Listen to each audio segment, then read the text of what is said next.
Ils n'ont pas dit mon nom. C'était la première chose. Le message vocal a commencé avec la voix de ma mère, Claire, préparée, comme si elle lisait un texte. Bonjour. Nous avons pris une décision. Nous restructurons Rhodes Manufacturing. À compter d'aujourd'hui, vous ne faites plus partie de l'entreprise. Vous serez contacté par notre avocat. Puis le silence. Pas même un merci. Pas même un Vivien. C'était toujours mon nom sur les factures, sur les bilans, sur les documents de refinancement, mais pas sur ce message. Je l'ai réécouté, plus lentement, puis une fois de plus, juste pour être sûr de ne pas avoir manqué un deuxième message, quelque chose de plus chaleureux dissimulé derrière le premier. Il n'y en avait pas. Je m'appelle Vivian Rhodes. J'ai 38 ans. Je travaille pour Rhodes Manufacturing Group depuis l'âge de 21 ans. Cela fait 17 ans. 17 saisons fiscales. 17 décembre sans vacances complètes. L'entreprise porte le nom de ma famille, le nom de mon grand-père, techniquement, mais c'est moi qui l'ai maintenue droite quand elle a commencé à pencher. Et maintenant, j'étais dehors. Pas avec une conversation, pas avec une réunion, juste un message vocal.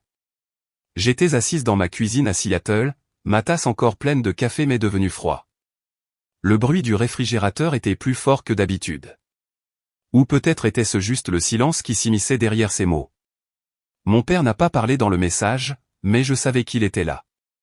J'entendais son léger soupir après qu'elle ait dit avocat. Une douce ponctuation à leur décision. Il s'appelle Graham Rhodes. Ma mère, Hélène. Ils ont construit l'entreprise ensemble après le décès de mon grand-père, mais ce sont mes mains, mes heures, qui ont fait tourner les rouages. Ils ont pris une décision ensemble. J'aurais pu les rappeler, demander pourquoi, mendier une partie de la vérité. Je ne l'ai pas fait. Au lieu de cela, j'ai ouvert mon ordinateur portable, j'ai trouvé la chaîne de mai avec l'avocat que j'avais rencontré lors de cette ennuyeuse conférence financière il y a 2 ans à Phoenix. Dans le message, je n'ai pas expliqué. Je n'ai pas demandé de conseil. J'ai juste écrit, c'est le moment. Parlons des options.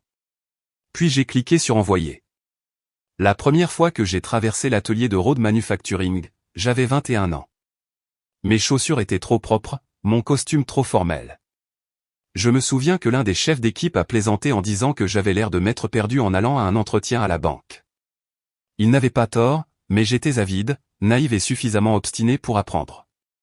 Mon grand-père, Richard Rhodes, avait créé l'entreprise en 1967 avec une machine à souder et une poignée de main. Il est décédé juste après que j'ai terminé l'université, et l'entreprise est passée à mes parents, Graham et Hélène.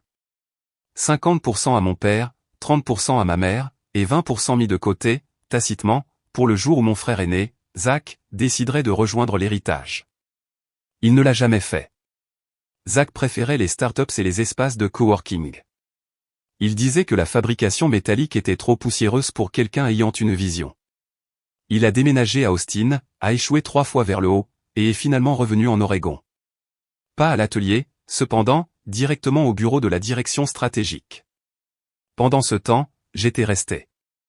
J'ai commencé aux achats, je suis passé à la paie, j'ai suivi des cours du soir pour comprendre la logistique de la chaîne d'approvisionnement, puis je suis devenu celle qu'on appelait quand les comptes ne s'équilibraient pas ou que les documents de prêt devaient être réécrits avant le matin. Personne ne disait merci, mais ils ont cessé de se demander si j'avais ma place. Ma mère disait aux gens que j'étais la fille des chiffres, comme si j'avais encore 12 ans et que je tenais son chéquier à la table de la cuisine. Vive nous garde les pieds sur terre, riait elle. Je ne sais pas ce qu'on ferait sans elle. Ce qui est drôle, c'est que je le croyais. J'ai vécu dans cette phrase pendant des années. Je la portais comme une armure, jusqu'à l'année où j'ai contracté une deuxième hypothèque sur ma maison pour assurer la paix lorsque 2 clients clés ont fait défaut. Je n'en ai parlé à personne, pas même à mes parents. J'ai juste envoyé les fonds sous le couvert d'une société écran afin que cela ne ressemble pas à du désespoir. J'ai appelé ça liquidité de stabilisation dans le rapport trimestriel. Le trimestre suivant, quand les choses se sont arrangées, j'ai entendu mon père dire à un membre du conseil d'administration, Zach a fait un bon choix sur cette stratégie de facturation. Fier du gamin. Zach n'avait pas ouvert QuickBooks depuis des mois. Je l'ai avalé, comme toujours. Je me suis dit que peu importait qui était crédité tant que l'entreprise restait à flot. C'était mon rôle. Pas le nom dans le journal, mais le nom dans le classeur d'urgence. Avec le temps, les choses ont changé. Mon accès aux réunions de planification de haut niveau a commencé à s'estomper. Ma mère a dit que j'étais déjà surchargé et que je devais me concentrer sur ce que tu sais bien faire. Puis est arrivé l'organigramme mis à jour. Mon nom n'y figurait pas. J'ai posé la question. Hélène a souri, m'a touché le bras et a dit, « Vive, tu sais que nous t'apprécions, mais ce n'est qu'une représentation visuelle. Ne t'inquiète pas. » C'était il y a 2 ans. Il y a 1 an, j'ai remarqué que ma photo avait disparu du site web de l'entreprise. La page à propos listait Graham comme fondateur, Hélène comme présidente, et Zach comme responsable de la vision exécutive. Il n'y avait pas de directeur financier. Aucune mention des finances. J'ai pris une capture d'écran, pas parce que j'avais besoin de preuves, mais parce qu'une partie de moi ne pouvait toujours pas y croire. J'étais devenu l'engrenage invisible, la pièce qui n'importe que lorsqu'elle se casse. Je suis quand même resté, car quelque part sous le silence, je croyais toujours qu'ils me reverraient, que toutes les années où je les avais maintenus à flot comptaient pour quelque chose. Que peut-être, juste peut-être, le sang signifiait toujours l'appartenance. Ce n'est pas arrivé d'un coup. C'est ça le truc cruel. Ce n'était pas un licenciement. Ce n'était même pas une dispute. C'était une soustraction lente. Un dossier à la fois. Une autorisation de dossier partagé discrètement supprimée. Un fil de discussion de groupe que je ne voyais soudainement plus. Je l'ai remarqué pour la première fois quand j'ai voulu mettre à jour le calendrier des fournisseurs et que je ne pouvais plus accéder à la feuille Google que j'avais créée de toutes pièces il y a 6 ans. Accès refusé, disait l'écran. J'ai pensé que c'était un bug. J'ai envoyé un email à Zach. Il a répondu, « Oh oui, nous avons regroupé les opérations financières dans un flux de travail différent. Rien d'urgent. » J'ai demandé à être tenu au courant. Je ne l'ai jamais été. Quelques semaines plus tard, mon badge n'ouvrait plus la salle de conférence du 2e étage. Hélène a dit que le système avait changé et qu'elle allait vérifier. Elle ne l'a jamais fait. Une à une, les parties de l'entreprise qui étaient autrefois passées par mes mains se déplaçaient maintenant sans moi. Plus vite, plus désordonné, mais personne ne semblait s'en soucier.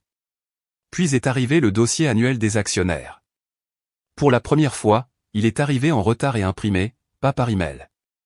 Mon exemplaire manquait de tableau clé. Les graphiques étaient différents. Le langage était plus doux, plus orienté vers l'avenir. J'ai reconnu le ton de Zach partout. Mais ce qui m'a le plus frappé, ce n'était pas les chiffres. C'était le bloc de signature. Hélène, Graham, Zach. 3 noms, pas 4. J'ai vérifié les documents officiels. Ma participation était toujours là, 40%. Mais sur chaque mémo, chaque proposition, chaque changement de politique, j'avais disparu. Et cette fois, il n'y avait pas de ronronnement de réfrigérateur pour le noyer, juste l'absence, juste un espace vide où j'étais. Ils ne m'ont pas expulsé par dispute. Ils m'ont juste rendu facultatif jusqu'à ce que je ne sois plus rien du tout. J'ai pensé à confronter Hélène. J'ai pensé à dire, tu m'as dit un jour que j'étais le ciment, mais ensuite j'ai trouvé la version PDF de la notification de restructuration, celle envoyée au service juridique. Je n'étais pas censé la voir. En bas, à côté des lignes de signature, j'ai vu le nom listé sous initié par Hélène Rhode, présidente, maire. La même femme qui m'a tenu la tête quand je sanglotais à cause d'un objectif trimestriel manqué. La même femme qui m'a dit, « Vive, on ne pourrait pas faire ça sans toi. » Elle avait signé le document qui disait, « Nous n'avons plus besoin de toi. » Je n'ai pas répondu. Ni au dossier, ni au mémo de Zach, ni même au message vocal. Que aurais-je dit? Vous m'avez oublié? Il ne l'avait pas fait. Il m'avait effacé. Il y a une différence. Pendant quelques jours, j'ai attendu, par vieille habitude. Une partie de moi espérait encore que quelqu'un me recontacterait, me demanderait si j'allais bien. Dirait que c'était un malentendu, qu'ils allaient arranger ça. Personne ne l'a fait. Et c'est à ce moment-là que quelque chose a changé tranquillement. Pas comme une tempête, plutôt comme une porte qui se referme derrière vous. On n'entend pas le bruit. On sent juste l'air changer. J'ai ouvert l'ancien fil de discussion Gmail, celui de Phoenix il y a 2 ans. Une ennuyeuse conférence financière dans un hôtel encore plus ennuyeux. Mais j'y avais rencontré une avocate, Janet Lynn, d'un cabinet d'avocats d'affaires spécialisé dans les transitions de capital investissement. Nous avions échangé nos cartes. Rien de sérieux, mais j'avais gardé son contact. J'ai tapé un court message, juste 5 lignes. Aucune émotion, aucun contexte. Janet. Je suis prête à explorer les options concernant ma participation de 40% dans Rode Manufacturing. Il y a eu des changements internes. Dites-moi quand ce serait un bon moment pour parler. Vivian Rode. Sa réponse est arrivée dans l'heure, compris. Je vais mettre notre équipe dans la boucle. Diligence discrète d'abord. Pas d'alerte. Cette phrase m'est restée. Diligence discrète. C'était un langage que je comprenais enfin. Pendant qu'il me restructurait dehors, je préparais quelque chose d'autre. Pas une vengeance, pas même la justice, juste une sortie, mais pas à leurs conditions. J'ai commencé à rassembler des documents. Des emails, des transferts financiers, d'anciennes sauvegardes de QuickBooks, les prêts personnels non reconnus que j'avais faits pour maintenir l'entreprise à flot pendant les trimestres difficiles. Tout ce que j'avais jamais fait pour empêcher Rode de s'effondrer, toutes les contributions qu'il n'avait jamais listées.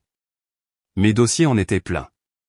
Des feuilles de calcul, des PDF, des confirmations bancaires. Un chemin de preuve qu'il pensait que j'avais oublié. Je ne l'avais pas fait. J'ai tout imprimé, étiqueté chaque élément, codé les années par couleur. Cela a pris des jours. Je travaillais la nuit, avec juste la lampe de bureau et le faible murmure de la pluie de Seattle contre la fenêtre. Je ne me sentais pas en colère. Je me sentais précise, comme si j'équilibrais enfin les comptes, pas pour l'entreprise, mais pour moi-même. Janet et son équipe ont tout examiné. Nous avons discuté des structures, des profils d'acheteurs, de la manière de faire cela proprement, discrètement et légalement. Je n'en ai parlé à personne. Ni à mes amis, ni même à mon assistante au travail. Ils avaient pris 17 ans de présence et les avaient condensés en un simple message vocal. J'allais prendre ce silence et le rendre coûteux. Nous ne nous sommes pas rencontrés dans une salle de conférence. Nous nous sommes rencontrés dans un coin d'une table dans un restaurant tranquille à Bellevue, juste de l'autre côté du lac de Seattle. Pas de logo, pas de documents sur la table, juste du thé, une conversation et une confirmation. L'homme en face de moi s'est présenté comme Daniel Meyer. Il était poli, discret, pull gris, ton calme, pas de présentation PowerPoint. Son cabinet était spécialisé dans l'acquisition de participations minoritaires dans des entreprises familiales de taille moyenne, en particulier celles montrant des signes de turbulence de transition. C'est ainsi qu'il appelait ça. Turbulence de transition. J'appelais ça abandon. Janet nous avait mis en contact, discrètement, légalement, précisément. Daniel ne m'a pas demandé de dénigrer ma famille. Il n'en avait pas besoin. Mes données avaient parlé pour moi.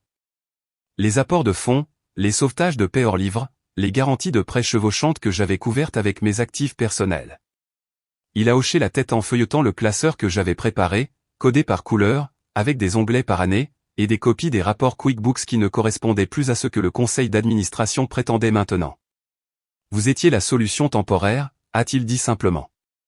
Ils se sont appuyés sur vous jusqu'à ce qu'ils n'en aient plus besoin, ou pensaient qu'ils n'en avaient plus besoin. Je n'ai rien dit, j'ai juste regardé la vapeur monter de sa tasse. Au cours de la semaine suivante, son cabinet a effectué sa propre diligence. Ils ont demandé l'accès aux procès-verbaux du conseil, aux contrats de partenariat, au calendrier de location d'équipement. La plupart d'entre eux étaient des documents publics ou accessibles grâce à ma participation existante. Ce qu'ils ont trouvé n'était pas propre.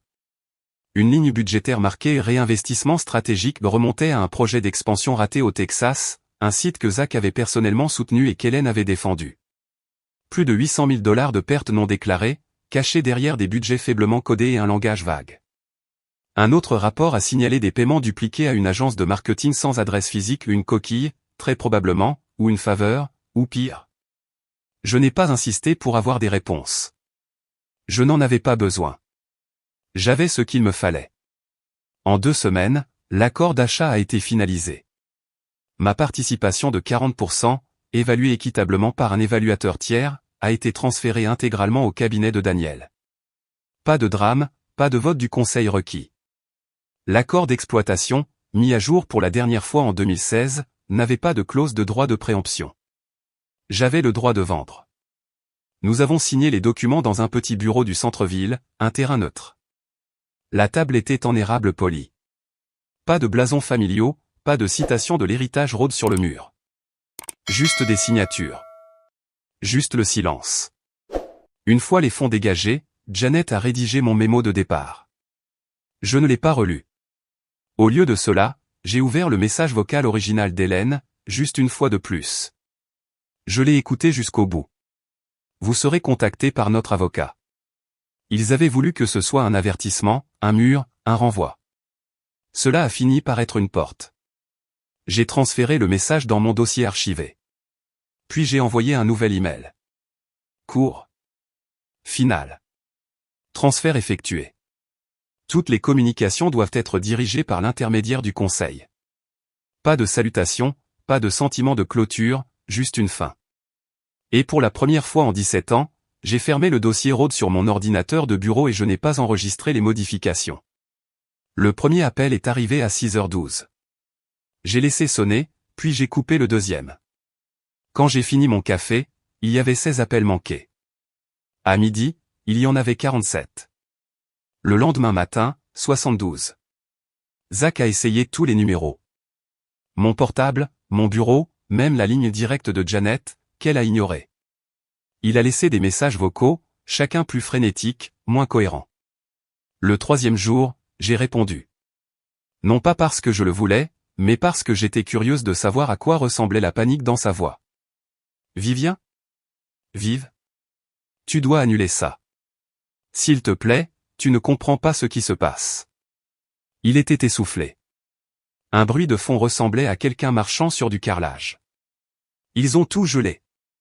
Il a halté. L'investisseur. Ton acheteur. Ils demandent un audit médico-légal. Ils disent qu'il y a des divergences.